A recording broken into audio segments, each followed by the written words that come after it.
यहीं से लाखों की संख्या में लोग जुड़ेंगे और यहीं से मिल करके इस खराब सिस्टम को दूर करेंगे। दिल्ली के रामलीला मैदान में आज देश भर से आए हजारों छात्रों का हुजूम जमा हुआ है। 24 और 25 अगस्त यानी आज और कल 2 दिनों तक छात्र बड़ी संख्या में प्रदर्शन करेंगे। देश के हजारों युवा कई सालों से लचर हो चुके सिस्टम की मार झेल रहे हैं। परीक्षा का आवेदन तो लिया जाता है, लेकिन परीक्षाएं होती ही नहीं है। कई बार तो ऐसा होता है कि परीक्षा अगर समय पर हो भी जाए तो पेपर लीक और धांधली जैसी समस्याएं छात्रों के सपनों पर पानी फेर देती है। ताजा बवाल एसएससी को लेकर है, जहां छात्र अपनी कई मांगों पर अड़े हुए हैं, लेकिन पिछले कुछ महीनों में इसको लेकर देश में कई प्रोटेस्ट हुए। इस बीच सवाल ये है कि यह विवाद कहां से शुरू हुआ। जिस गड़बड़ी की बात छात्र कर रहे हैं, क्या सचमुच परीक्षा में गड़बड़ी हुई थी? आइए पूरा मामला आपको विस्तार से बताते हैं। नमस्कार, मेरा नाम है जयदीप और आप देख रहे हैं इंडिया.com। एसएससी के खिलाफ छात्र महाआंदोलन के बैनर तले हजारों छात्र और शिक्षक दिल्ली के रामलीला मैदान में आज यानी 24 अगस्त को प्रदर्शन कर रहे हैं। अभ्यर्थियों का यह प्रदर्शन एसएससी परीक्षा में गड़बड़ियों को लेकर हो रहा है। देश के सभी राज्यों से अभ्यर्थी यहां आए हैं। अगस्त के पहले सप्ताह में भी जंतर मंतर पर एसएससी के खिलाफ शिक्षकों ने प्रदर्शन किया था। आपको बता दें कि 23 तारीख की शाम टीचर आदित्य रंजन ने अपने सोशल मीडिया अकाउंट पर एक वीडियो जारी किया। इस वीडियो में उन्होंने दिल्ली के रामलीला मैदान में प्रोटेस्ट कॉल का आह्वान किया। अगले दिन यानी आज देश भर से हजारों छात्र एसएससी के खिलाफ एकजुट हो गए हैं और जमकर हंगामा किया जा रहा है।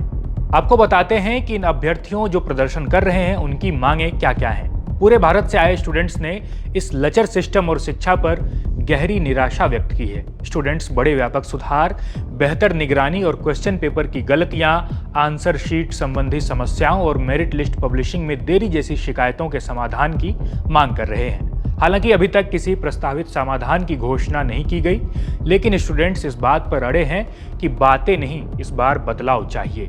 आइए अब आपको बताते हैं कि यह पूरा विवाद कहां से शुरू हुआ। एसएससी सिलेक्शन पोस्ट 13 की परीक्षा में कथित मिसमैनेजमेंट को लेकर 1 अगस्त को विरोध प्रदर्शन हुआ था। एग्जाम में शामिल कैंडिडेट, एसएससी की तैयारी करने वाले अभ्यर्थी और शिक्षकों ने दिल्ली के जंतर मंतर पर प्रदर्शन कर परीक्षा में हो रही समस्याओं की समाधान की मांग की थी। इसके बाद से ही ये मुद्दा बेहद गरमाया हुआ है। लेकिन इस बीच सवाल ये भी है कि क्या सच में परीक्षा में गड़बड़ी हुई थी? तो आपको बता दें कि प्रदर्शन कर रहे अभ्यर्थियों का आरोप है कि 24 जुलाई से शुरू होकर 1 अगस्त तक हुई सिलेक्शन पोस्ट 13 की परीक्षा में अचानक सर्वर क्रैश हो गया और सिस्टम के ठीक से काम नहीं कर रहे थे। वहीं परीक्षार्थियों के घरों से 500 किलोमीटर दूर परीक्षा सेंटर दिया गया। इसके चलते कई छात्रों को बेहद परेशानियों का सामना करना पड़ा। अभ्यर्थियों की एक मांग यह भी है कि परीक्षा सेंटर घर से ज्यादा दूर नहीं दिया जाए। इसके अलावा जो असल विवाद है वो वेंडर या एजेंसी को लेकर है। परीक्षा आयोजन के लिए एडुक्यूटी नाम की एजेंसी को चुना गया। अभ्यर्थियों और शिक्षकों का आरोप है कि यह एजेंसी पहले से विवादों में रही है और ब्लैक लिस्टेड भी रह चुकी है। इसकी क्षमता इतनी बड़ी भर्ती प्रक्रिया संभालने में नाकाफी साबित हुई, लेकिन फिर भी छात्रों के सपनों के साथ खिलवाड़ होता रहा। जब जब छात्रों ने आवाज उठाने की कोशिश की, तब तब उनकी आवाज को दबाया गया। लेकिन क्या आप छात्रों के इस लड़ाई में उनके साथ हैं? कमेंट बॉक्स में जरूर बताएं। इस पर जो भी अपडेट आएगा हम आप तक लगातार पहुंचाते रहेंगे। देश और दुनिया की तमाम खबरों के लिए देखते रहिए इंडिया.com।